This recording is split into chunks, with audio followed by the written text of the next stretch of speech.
And you have now entered vlog 194, and it's your pal Jaime, the shut-in cartoonist musician, vlogcasting, of course, from the Tortilla Press World headquarters, located on that island in the San Francisco Bay, right next door to Oakland, California.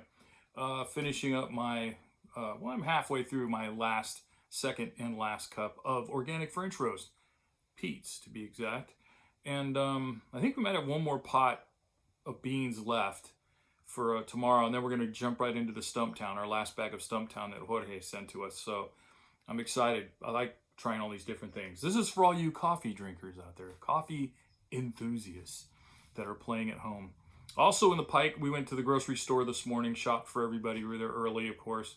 And I also picked up some more Cafe Domingo, which is my favorite, actually. The French roast is good, but the Cafe Domingo is my absolute favorite. So that one's after the Stumptown. We'll be Cafe Domingoing it again. All right, kids. So that's the coffee report for you. Yep, wearing a flannel today. It is foggy and it's cool outside. Who knows how long that's going to last? It'll probably be 100 degrees in a couple days. But right now I'm like kind of in my fall wear. And living in Marin before this for so many years, and especially out by the ocean, man, I wore flannels like 9/10 of the year, it felt like. But anyway, so that's what's going on with that. In the news, let's see here. We'll do the personal stuff, then we'll move on to the other stuff. Still working on the 13 pages over there at the drawing table. I'm just over the halfway point of the 13 pages I'm inking. Pretty excited because I have 2 pages left in the cover, and that book will be done. So I'm right on schedule. That's great. Let's see what else. Oh, the deaths. A lot of deaths. As we all know, we talked about Francis Rocco Persita of Tower of Power died recently, and that was a big loss. That bummed me out totally. That's one of my absolute, not just like, they're almost like the Beatles to me in a way, Tower of Power. But, so that was a big one. But yesterday we had not one, but that I'm aware of, 2 deaths. We had, of course, Johnny Nash and Eddie Van Halen. Johnny Nash died at the age of 80, Eddie Van Halen 65. For those that don't know, Johnny Nash was known mostly for his hit I Can See Clearly Now. And what a song. I love that song. I always have. I probably always will. I've played in a zillion bands, and I remember bringing that song up every now and then, and every now and then getting the stink face, like, ooh, you like that song? Yeah, it's a well-sang, crafted song, but some people are idiots. Anyway, oh, and he also sang the theme to the cartoon The Mighty Hercules. Those of you that remember that cartoon of a certain age, if you don't, go on YouTube. They're on there. It's a bunch of them. And listen to the opening song. That's Johnny Nash. My oldest brother, Eddie, who's no longer with us. Neither of my older brothers are, there's only 3 boys and 2 girls, but both my brothers are gone now.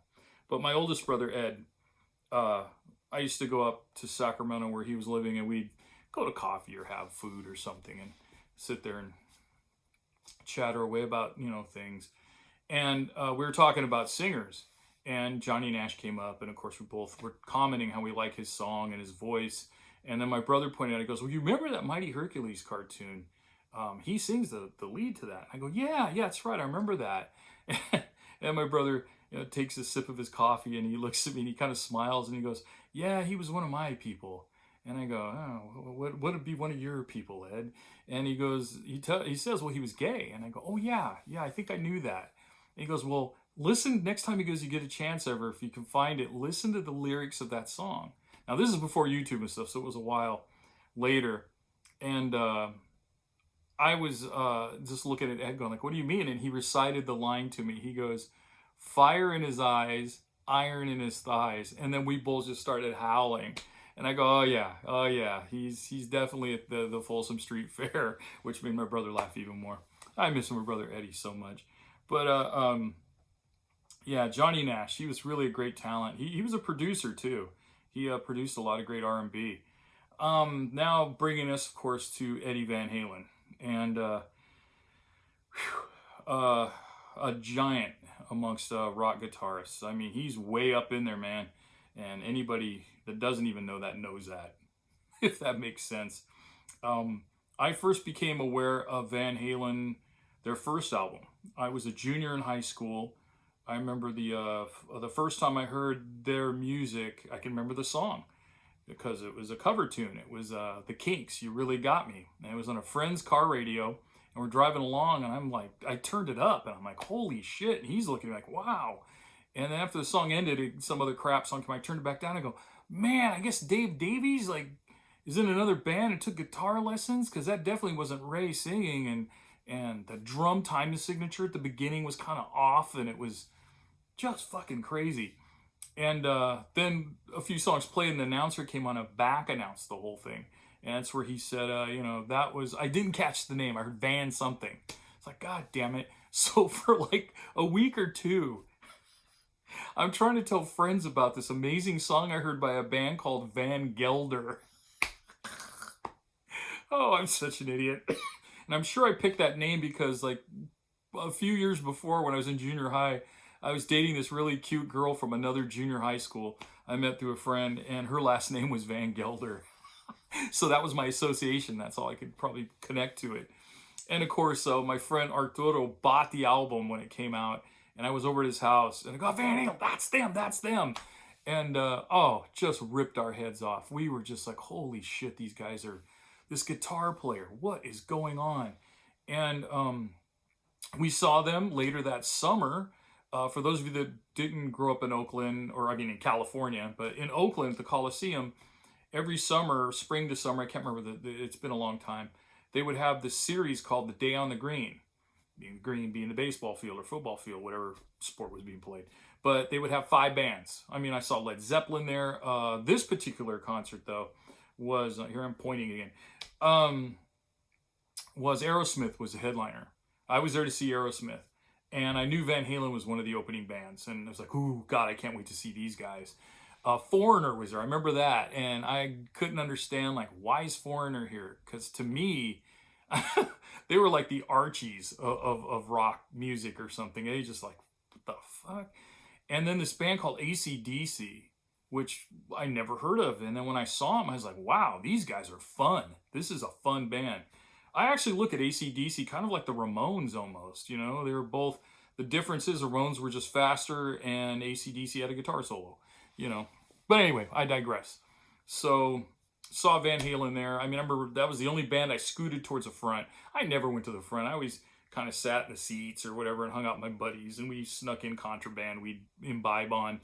And but this one I was sober, man. I got right up to the like 1 layer, maybe 2 layers back. It depends of people right underneath Eddie, and just watched his hands and just, holy shit, this guy's a monster.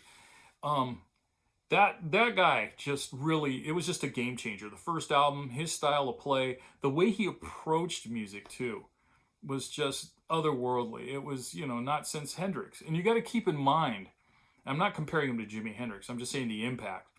Keep in mind, in 1978, Jimmy had been dead 8 years. People were still like, holy fuck, the god is gone, Eric Clapton was totally on junk. He was a total heroin addict, and he was spewing out these crappy songs.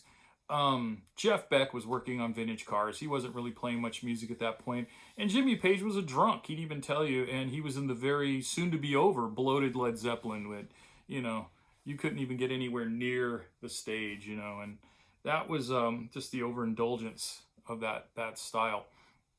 So they were all kind of like off to the side for a minute, and then this kid out of Pasadena, by way of Holland, comes in and just rips everybody a new one. And my friend Arturo and I really related to him on a lot of levels. I mean, we loved his talent. That was first and foremost. But when we read that interview, I think the first interview was Guitar Player, maybe? I don't know if Guitar World was out there. Could have been another music magazine, but I think it was Guitar Player. And we discovered that he's a poor kid like us. He's from California. He's from down the coast. He's from Pasadena, down the state a little bit. And he's, a son of immigrants too, which we both were, so that even made more of an impact. We're like, wow, so he's this poor immigrant kid like us. I mean, the man built his guitar out of parts. That's what we were doing, and he talks about his pickup. I remember reading the interview with soaking his, unwinding a humbucking pickup, then rewinding it. And I'm getting technical, and then soaking it in a coffee can with melted surfboard wax, paraffin wax, and screwing it up and having to get another one. We totally related. I mean, our all of our parts, I remember we had for guitars stuff, some of it was homemade. Our PA system was completely homemade. The cabinets we made in our shed. We find parts. We found the screens for them. I found somewhere. We screwed those in, and the screens were, not chicken wire, but they were the step above that. And our PA head was a Radio Shack. We bought it at a pawn shop for $20. Our microphones. We had 2 microphones. I got those from my high school's language department because they were throwing them out, so I rescued 2 of them. So for about a year, that was our mic stands, or microphones, our mic stands. I can't even remember we got those. So it was all just, we totally related to this guy.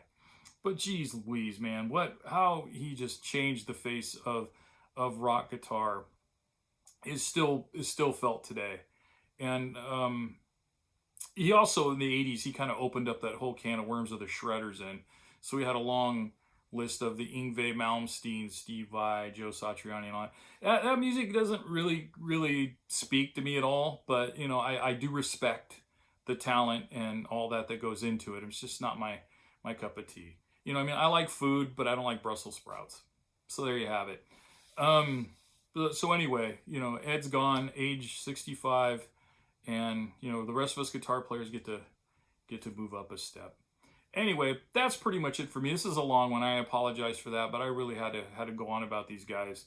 If you have to go out today, don't forget to mask up, wash and sanitize those hands. Be sure to keep your distance from people. And if you don't have to go out, just stay in, man. Open windows and find something to do around the house. So you're probably working anyway. And thank you for joining me. Be kind to one another. Be kind to yourself. Don't forget to subscribe down below, and I'll see you guys next time. Thanks.